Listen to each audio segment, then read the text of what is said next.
आज जनप्रतिनिधि संवाद में हम लोग के समक्ष हैं बहादुरपुर प्रखंड के रामभद्रपुर पंचायत के सरपंच महोदय श्री विवेकानंद झा जी। स्वागत है आपका हमारे मंच पर। इकाई चुनाव को लेकर के हमारे चैनल ने जनसंवाद करना प्रारंभ किया है। जनसंवाद में जनप्रतिनिधियों की बातें भी हम रख रहे हैं। जनप्रतिनिधियों की बातें और उसके साथ साथ जनमानस का क्या कहना है। तो आज हमारा संवाद सरपंच महोदय के साथ है। सर,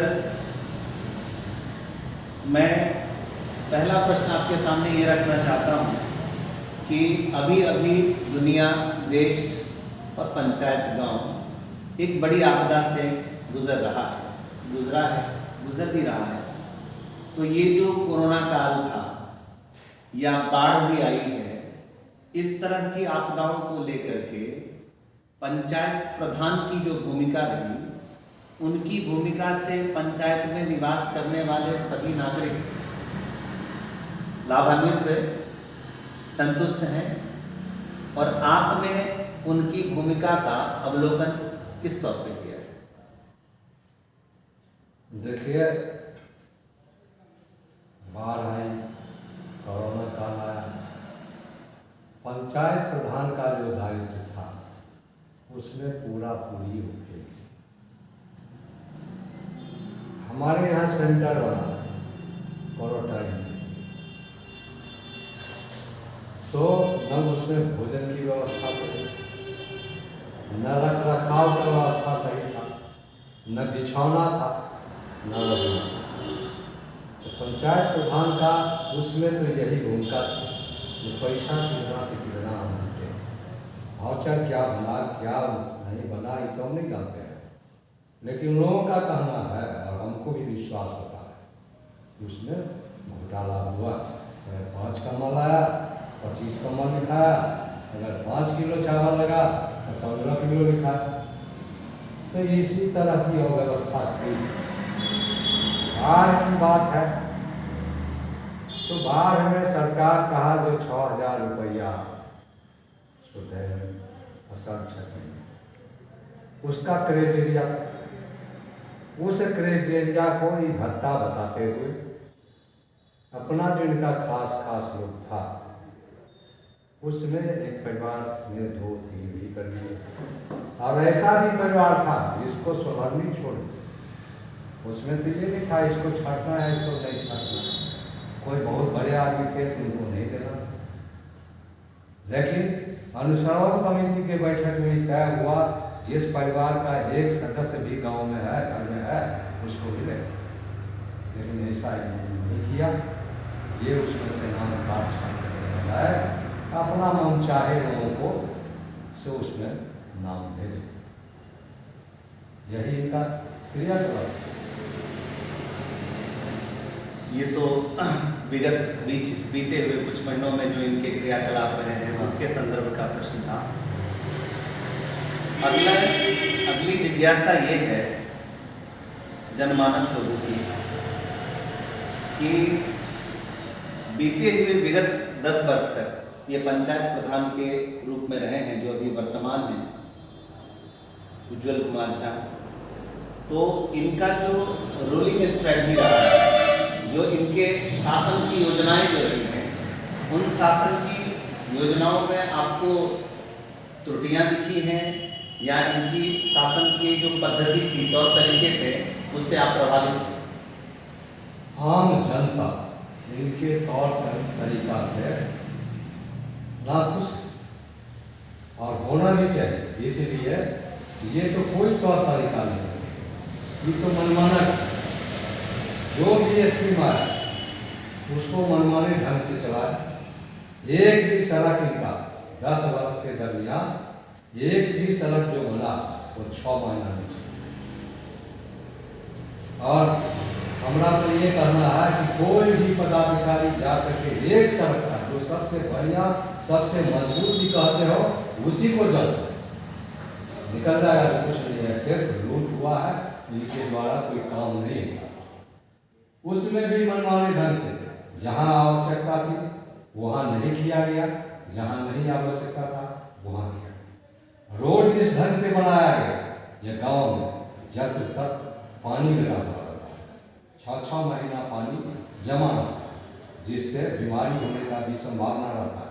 यही इनका काम, मनमाने ढंग से जहाँ जैसे मन हुआ वैसे किया।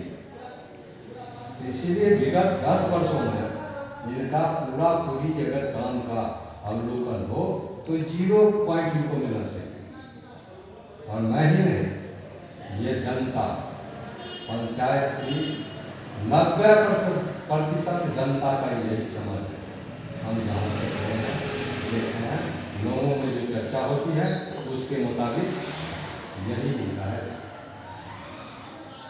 पंचायत में घूमने के बाद कई लोगों के मन में ये भी जिज्ञासा है कि आप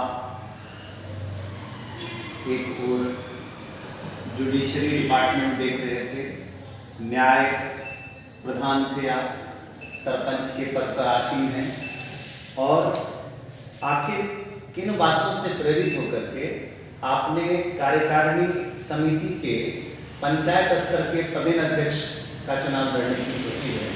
जनता इस बात को जानने की इच्छुक है। देखिए, हम जो इनका क्रियाकलाप देखें, कोई सरकारी अनुदान अगर आया जिसको मिलना चाहिए उसको नहीं मिल पाता, जिसको नहीं मिलना चाहिए उसको मिलता है। जनता में इनको जो करना चाहिए था सो नहीं, कान में उसको कहे तुमको ये हम करा देंगे, उसको ये करा देंगे, जो सही बात था वो नहीं कर रहे। सड़क वाली बात हम आपको बता चुके हैं, गांव में एक भी सड़क नहीं है जहाँ से सही ढंग से चल सके उस पर। तो हमारे मन में आया कि जरा हम ये सब जो समस्या है उसको समाधान करने का कोशिश करेंगे। इसलिए हम कार्यकारिणी में लड़ने के लिए जा रहे हैं। मतलब आपको लगा कि आपके सपनों का जो पंचायत है वो इनसे संभव नहीं संभव है, और उन चीज़ों को प्रतिफलित करने के लिए आप इस जिम्मेवारी को अपने कंधे पर लेने के लिए तैयार हैं।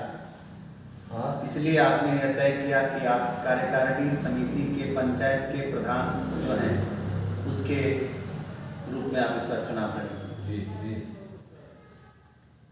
जी आखिरी प्रश्न आपसे ये जानना होगा कि जनता इस बात को जानने को बहुत व्याकुल होती है कि प्रधान यदि बदला जाए तो ये जो नए प्रधान को हम चयनित करेंगे ये हमें किन किन समस्याओं से उबारेंगे, क्या क्या नई चीज़ों का अवसर हमें मिलेगा, हम ज़्यादा आगे बढ़ेंगे। आप कोई संवाद देना चाहते हैं? हाँ, जनता से हम कहना चाहते हैं कि जितना समस्या हम बताए उस समस्या का तो समाधान हम करें। आगे आपको जल जमाव है उसका, रोड है उसका, शिक्षा का व्यवस्था, बाहर जो लोग अभी भी जा रहे हैं, हमारे यहाँ ODF लग गया, हमारा पंचायत ये स्वच्छता में पहुंच चुका है, उसका कोई अब बाहर जाने का शौच करने का बात नहीं है। लेकिन अगर आप घूम लीजिएगा हमारा पंचायत तो अभी भी वो बहुत सारा रोड है, इस रोड पर में देखिएगा जो लोग शौच करते हैं। इस सब से हमको मुक्त करना है।